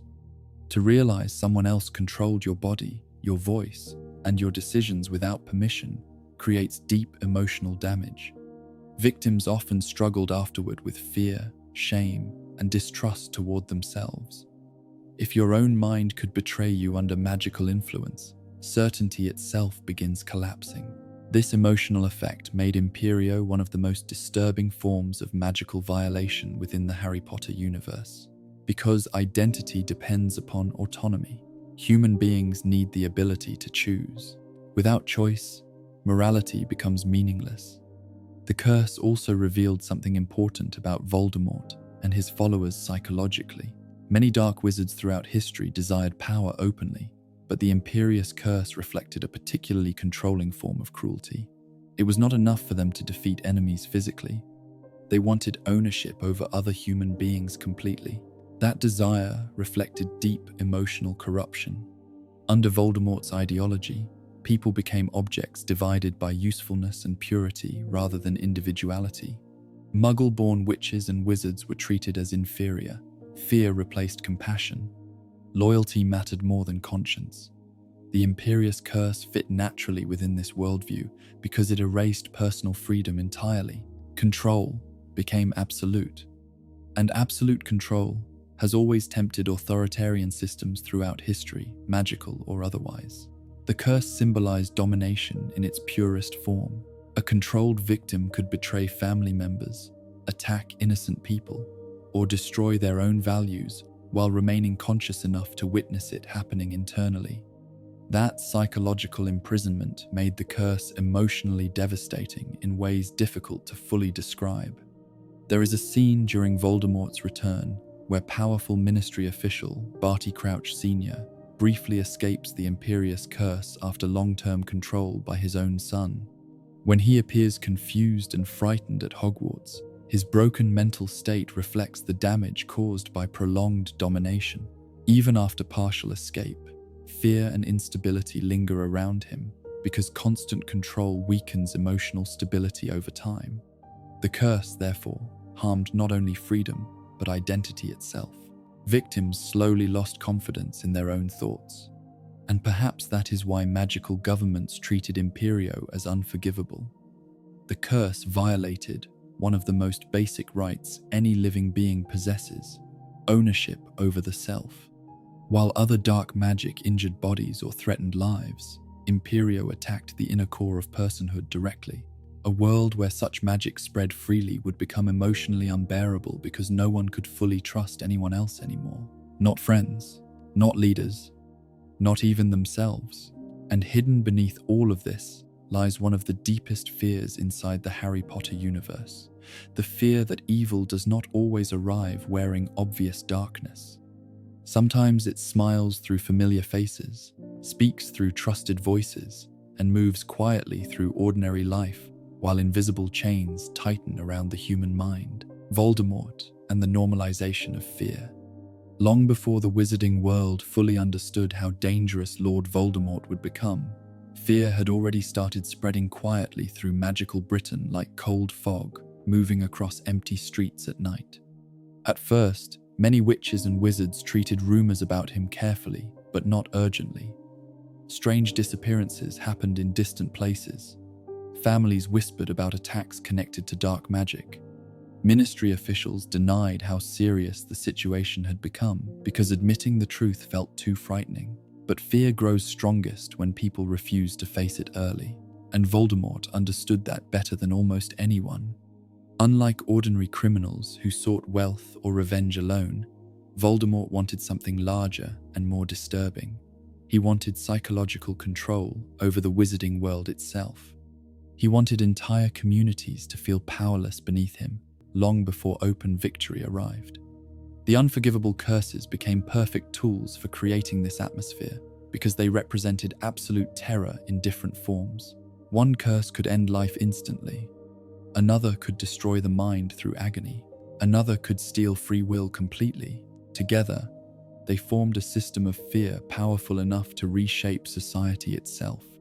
During the years before the First Wizarding War fully exploded, Voldemort gathered followers slowly, carefully building influence through secrecy, intimidation, and ideological hatred. Many Death Eaters came from wealthy, pure-blood families, already carrying beliefs about magical superiority, while others joined because they feared opposing him more than serving him. This combination of loyalty and terror became extremely dangerous. People inside the wizarding world began noticing changes everywhere. Conversations grew quieter in public places. Families became cautious about discussing politics openly. Trust weakened between neighbors because no one felt completely certain who secretly supported Voldemort's movement. Fear changed behavior before laws changed officially. And that transformation marked the beginning of Voldemort's true power. The unforgivable curses spread through the wizarding world during this period, not only because Death Eaters used them frequently, but because their existence became emotionally unavoidable. Stories about torture, murder, and mind control traveled rapidly through magical communities. Parents warned children not to wander alone. Wizards locked doors earlier at night. Entire households lived beneath constant uncertainty. Who might disappear next? Who could be trusted?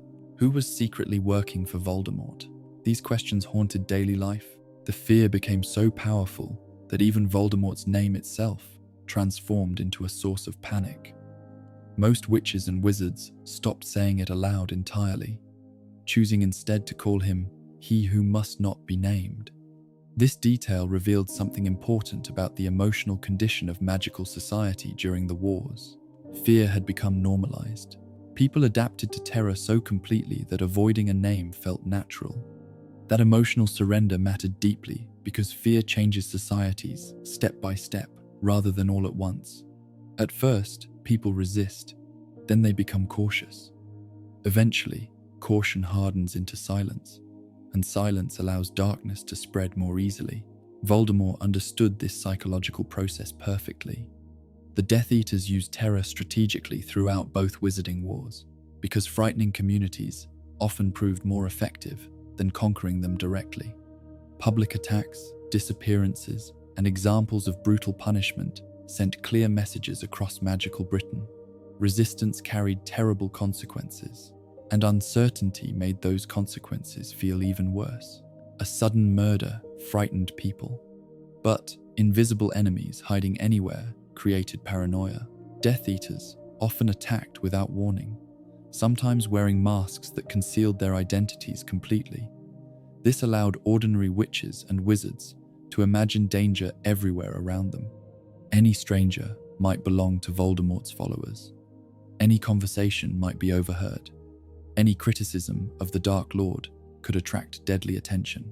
Fear slowly reshaped social behavior because survival became more important than honesty. People stopped speaking openly. Some refused to help neighbors out of self-protection. Others pretended not to notice cruelty happening nearby because involvement felt dangerous. This emotional retreat weakened communities deeply, and weakened communities are easier to control. During the First Wizarding War, the Ministry of Magic struggled badly against this atmosphere because institutions built around law and order function poorly when fear spreads faster than trust. Ministry workers themselves became targets for infiltration, manipulation, and intimidation. Some officials secretly supported Voldemort. Others feared opposing him openly. This confusion damaged public confidence in magical leadership. If even the ministry seemed vulnerable, where could ordinary people feel safe? The unforgivable curses played a major role in creating this hopelessness. Each curse attacked something fundamental about human security. Avada Kedavra threatened life itself. Crucio threatened sanity through pain. Imperio threatened personal freedom and identity. Together, they created emotional pressure from every direction at once. No safety felt permanent anymore. Families hiding in homes feared sudden attacks. Workers feared mind-controlled co-workers. Children heard stories about torture and disappearances. Entire generations grew up surrounded by emotional instability, and Voldemort's followers encouraged this atmosphere deliberately. The Death Eaters did not merely commit violence randomly. Terror itself became part of their strategy. Public cruelty frightened witnesses into obedience, while rumors multiplied fear even further. Sometimes, the uncertainty surrounding attacks proved almost as powerful as the attacks themselves, because imagination fills darkness with nightmares. This psychological warfare allowed Voldemort's influence to feel larger than it physically was. People began assuming danger everywhere, and once fear becomes constant, ordinary life changes completely.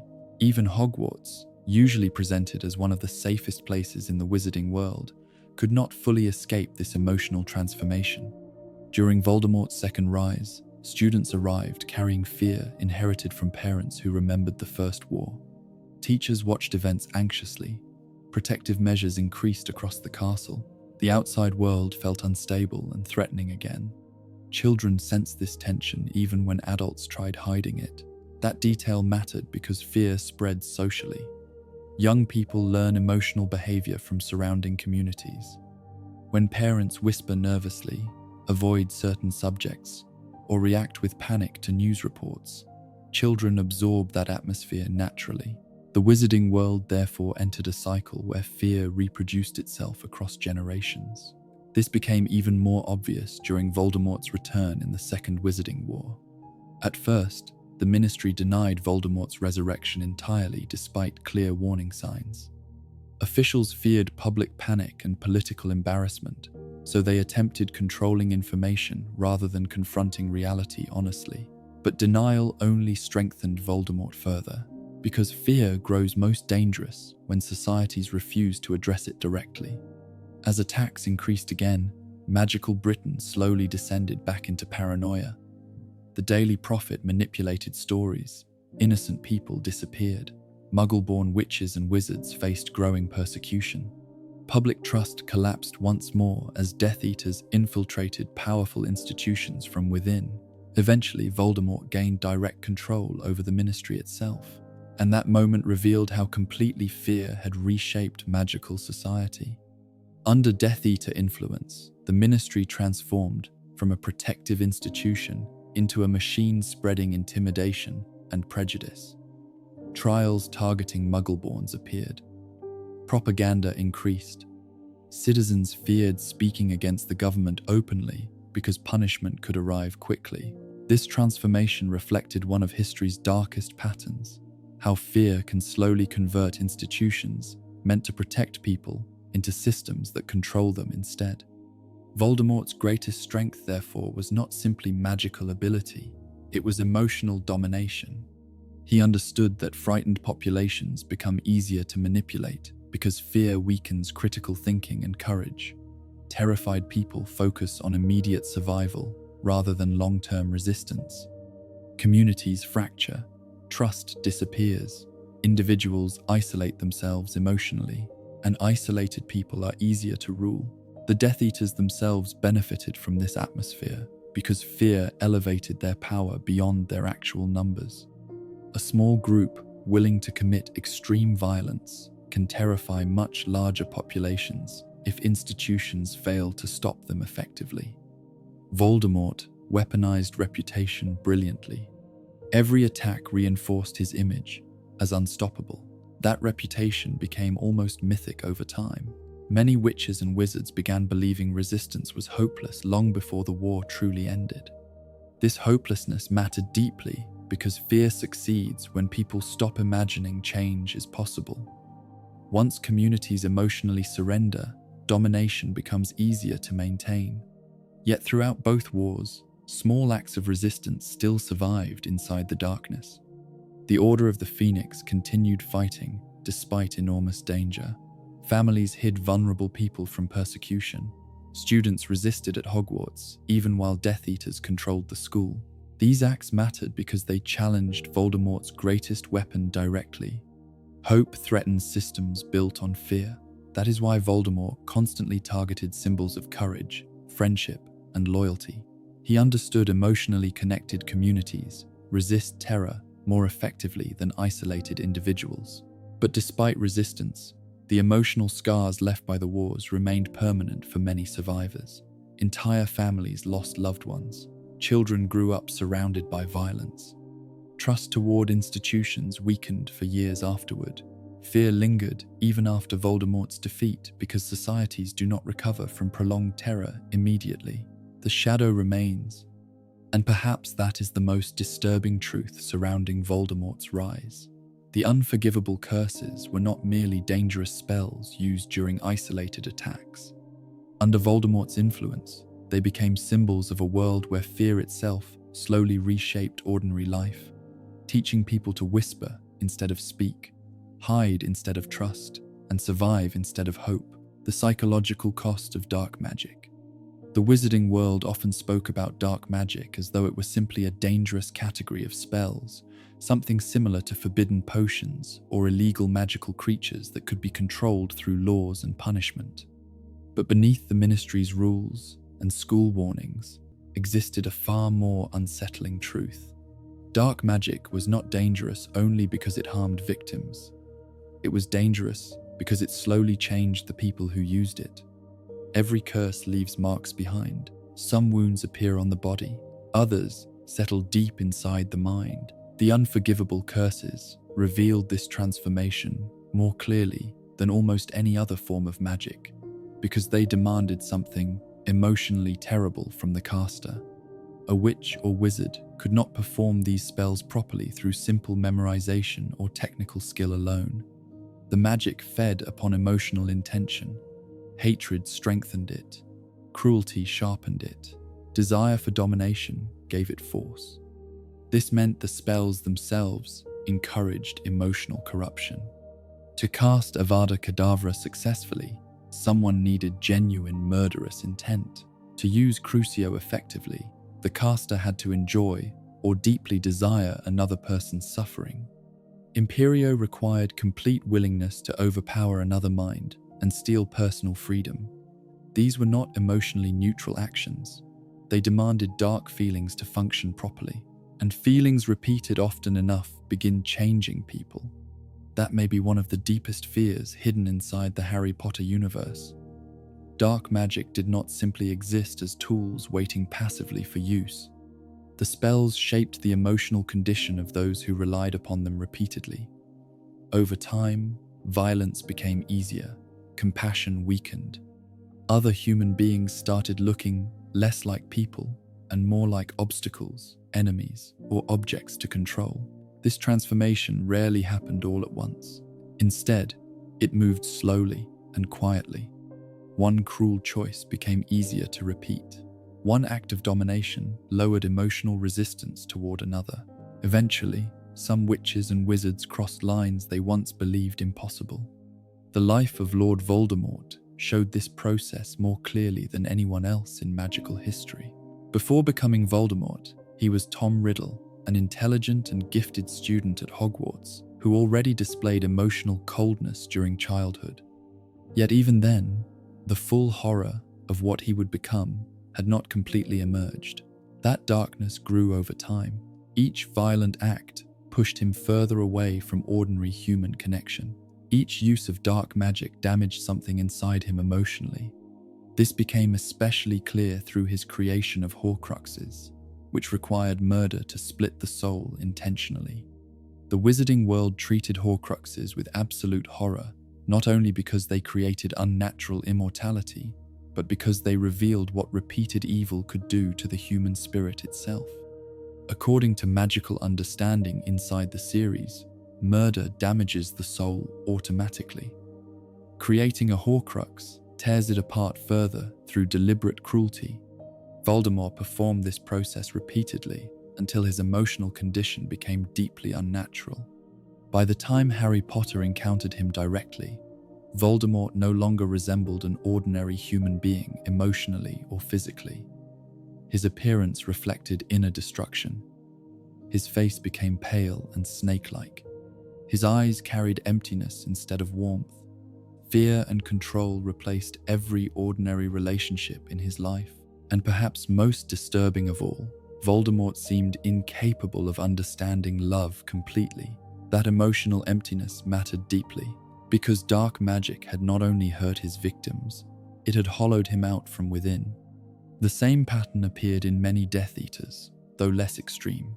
Witches and wizards who spent years using violence and terror slowly adapted emotionally to cruelty. Actions that once might have shocked them became ordinary parts of life. Torture became acceptable. Murder became strategic. Fear became useful. Repeated exposure to violence changes moral boundaries. The more often people hurt others without consequence, the easier future cruelty becomes. This process can happen in real life as well as fiction. History repeatedly shows how systems built around hatred or domination slowly normalize behavior that once seemed horrifying. Individuals adapt emotionally to survive inside violent environments. Over time, empathy weakens, while aggression strengthens. The Harry Potter series reflected this truth through magical symbolism. Dark magic damaged both the target and the user because hatred itself leaves scars. The unforgivable curses especially carried emotional consequences because of the mental state required to perform them. During Harry's confrontation with Bellatrix Lestrange, after the death of Sirius Black, Harry attempted using Crucio in anger and grief, but Bellatrix immediately recognized something missing. She explained that righteous fury alone was not enough. The caster needed true desire to cause suffering.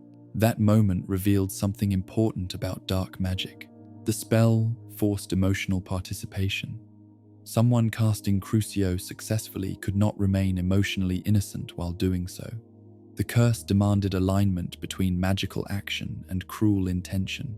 In other words, the user had to embrace darkness internally, at least for a moment. And moments, repeated over years, become identity. Bellatrix herself demonstrated what prolonged emotional corruption looked like. Her loyalty to Voldemort went far beyond political belief or fear. She appeared emotionally consumed by cruelty, obsession, and violent devotion. Torture excited her, suffering amused her. Other human beings became meaningless beside her loyalty to the Dark Lord. This emotional collapse made her terrifying because she no longer reacted to pain normally. Compassion disappeared almost completely. Yet perhaps Bellatrix was not born that way entirely. The series quietly suggests prolonged involvement with Voldemort's movement helped shape her into something increasingly unstable and sadistic over time. Darkness fed upon darkness. Hatred strengthened hatred, and violence rewarded emotional numbness. Another important example appears through Severus Snape, though in a far more complicated form. Snape understood dark magic deeply and spent years moving through morally dangerous environments while serving both Voldemort and Dumbledore secretly. Unlike many Death Eaters, Snape retained emotional complexity and guilt, but his life still reflected the heavy psychological burden connected to darkness. Isolation surrounded him constantly. Bitterness shaped many of his relationships. Pain remained buried beneath his cold behavior for years. Snape demonstrated that even those resisting Voldemort could suffer emotional damage from prolonged exposure to hatred, secrecy, and violence. Dark environments affect people even when they do not fully surrender to them. This idea appears repeatedly throughout the wizarding world. Fear and cruelty reshape emotional behavior gradually. People living under constant violence become suspicious, defensive, and emotionally exhausted. Trust weakens. Anger grows easier to access than compassion. Dark magic therefore spreads damage socially as well as individually. The users themselves often become trapped inside emotional emptiness over time. Voldemort's followers pursued dominance constantly, yet many seemed deeply unhappy beneath their power. Their lives revolved around fear, punishment, and loyalty tests. Genuine friendship barely existed among them because systems built on terror cannot easily create trust. Even the Death Eaters feared each other, and fear isolates people emotionally. This emotional isolation formed another hidden consequence of dark magic. Witches and wizards who embraced cruelty often lost the ability to form healthy human connections. Relationships became transactional, manipulative, or violent. Vulnerability disappeared because power mattered more than affection. Voldemort himself represented the final stage of this emotional decay. He achieved enormous magical strength, yet he stood completely alone. No real love surrounded him. No trust existed between him and his followers. Only fear remained. That emptiness may explain why Voldemort could never fully understand Harry Potter's greatest strength. Harry survived repeatedly because of friendship, loyalty, sacrifice, and love. Voldemort viewed these emotions as weakness, because dark magic had damaged his understanding of humanity itself. Hatred narrowed his emotional world until domination became the only language he truly understood. And that emotional limitation eventually destroyed him. The wizarding world often described dark magic as seductive because power can feel tempting during fear, grief, or anger. Someone frightened might seek control. Someone humiliated might seek revenge. Someone grieving might wish to overpower death itself. These emotions are deeply human, but dark magic encouraged solving pain through domination instead of healing. That path carried terrible psychological cost. Every cruel act demanded emotional hardening. Every use of the unforgivable curses required suppressing empathy further. Over time, the line between using darkness and becoming consumed by it began disappearing. This is why the series constantly emphasizes choice. Characters face fear, anger, and suffering repeatedly, yet their responses shape who they become emotionally. Harry experiences grief and rage, but resists becoming cruel. Neville suffers terrible family tragedy but grows compassionate instead of hateful. Dumbledore himself fears his youthful attraction toward power after witnessing the destruction it caused. The danger of dark magic, therefore, is not merely magical ability. It is moral transformation. And perhaps the most haunting truth surrounding the unforgivable curses is this: every spell meant to dominate, torture, or murder another person slowly damages something inside the user as well, leaving behind emptiness where empathy, trust, and humanity once lived. Harry Potter and the Temptation of Darkness. There are moments in history, even magical history, where the line between right and wrong does not appear as a clear path, but instead feels like a narrow edge stretched over a deep fall.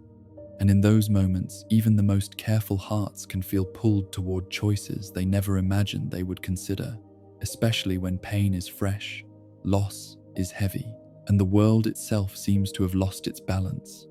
Harry Potter lived through more loss than most children could ever imagine surviving. And yet, what made his story so deeply human was not only the fact that he endured suffering, but that he carried within him the same emotional reactions that any young person might feel when pushed too far by grief, anger, and fear. Because even those chosen by destiny are still shaped by emotion first and logic second. After the death of Sirius Black, something inside Harry shifted in a way that was not loud or dramatic at first, but quiet and heavy, like a door closing in a house where it will never fully open again. And in that silence, grief began to grow into something sharper, something more dangerous, because loss does not always bring sadness alone. It sometimes brings rage that looks for direction. In the aftermath of that moment, Harry's mind did not immediately settle into understanding. Instead, it moved through confusion and shock, trying to process how someone so important, someone who had become a form of family in a world where Harry had so little of it, could suddenly be taken away in such a final way. And in that emotional storm, thoughts that once would have felt unthinkable began to appear at the edges of his mind. This is where the temptation of darkness becomes most real, not as a choice made calmly, but as a reaction born from pain. Harry did not become evil, and that is important to understand. But he did experience moments where his emotions pushed him toward ideas that conflicted with everything he believed about justice. Because grief does not always ask permission before it speaks, and anger does not always wait for wisdom before it moves. There was a moment during his confrontation with Bellatrix Lestrange where this emotional conflict became visible in a way that could not be ignored, because Bellatrix represented not only an enemy, but also the direct cause of unbearable loss. And seeing her standing free while Sirius was gone created something inside Harry that felt less like thought and more like fire. In that instant, Harry attempted to use the Cruciatus Curse. It was not a calculated decision shaped by training or ideology, but a reaction driven by grief and rage colliding at full force. And although the spell did not fully succeed, the intention behind it revealed something important about even the most morally grounded individuals, which is that pain can bend perception, and in moments of emotional collapse, even strong beliefs can feel distant. Bellatrix, with her cruel understanding of dark magic, immediately recognized what was happening. She mocked him, not only to provoke him further, but also to expose the truth that the curse requires a level of emotional alignment that anger alone cannot fully provide. That moment became a strange mirror between them, because while Bellatrix embodied cruelty without hesitation, Harry represented justice struggling not to collapse into revenge. And between those two extremes stood a fragile space where morality had to be actively chosen. What makes Harry's experience so important in understanding the unforgivable curses is not that he succeeded in using them, but that he came close enough to reveal how thin the barrier can become when someone is overwhelmed by loss. In wartime, especially during the rise of Lord Voldemort, the difference between justice and vengeance often becomes blurred by necessity, because war itself creates situations where people must act quickly while carrying emotional wounds that have not yet healed. Harry's life during this period was shaped by constant pressure, not only from enemies, but from expectations placed upon him by a world that saw him as a symbol of resistance. He was expected to fight, to survive, and to lead hope in the face of growing darkness. But behind that role was still a young person who had lost parents, mentors, and friends, and who often had no safe place to fully process that pain. In such conditions, emotional restraint becomes harder to maintain. Every loss adds weight. Every battle increases pressure. Every encounter with evil strengthens the temptation to respond in kind. Yet what defines Harry's character is not the absence of that temptation, but his repeated refusal to fully surrender to it, even when it would have felt justified in the moment. After Sirius's death, after Cedric Diggory's murder during the Triwizard Tournament, and after countless confrontations with Death Eaters, Harry repeatedly stood at the edge of choices that could have led him toward cruelty, but each time something within him pulled back. That something is often described as moral strength, but it is also tied to memory, love, and the influence of people who shaped him before loss began stacking too heavily. The teachings of Albus Dumbledore, the loyalty of friends like Ron and Hermione, and even the sacrifices made by those who died protecting him, all formed a kind of emotional boundary that held him back from becoming what his enemies were. Still, the struggle was never simple. There were moments when Harry openly expressed hatred toward Voldemort and his followers, and in those moments, his language became sharper, his thoughts more focused on punishment than understanding, revealing that even he was not immune to the emotional shifts caused by prolonged conflict. War changes the way people think about morality, because survival often demands fast decisions, and fast decisions do not always allow space for reflection. The temptation of darkness does not always arrive as a dramatic offer. Sometimes it arrives as a thought that says, suffering deserves repayment. Sometimes it feels like justice when it is actually revenge wearing the same shape. This is why the wizarding world places such strong moral boundaries around the unforgivable curses. They are not forbidden only because of their power, but because of what they do to the person who chooses to use them. They pull intention toward domination, toward cruelty, toward emotional distance from the humanity of others.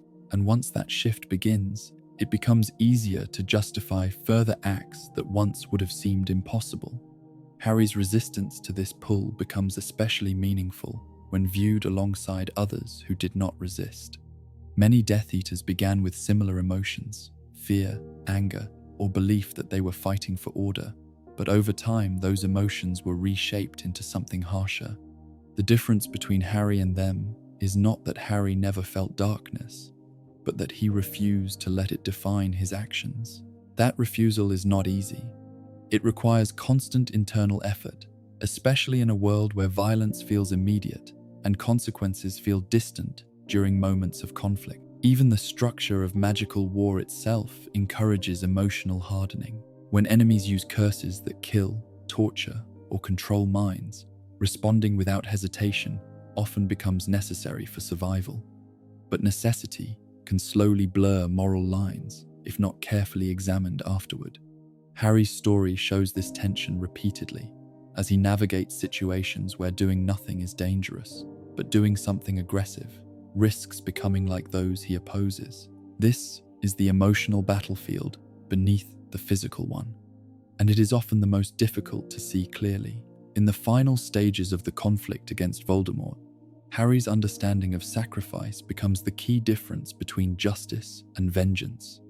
Instead of seeking destruction for its own sake, he gradually begins to understand that stopping Voldemort does not require becoming him. This realization is not instant, but built through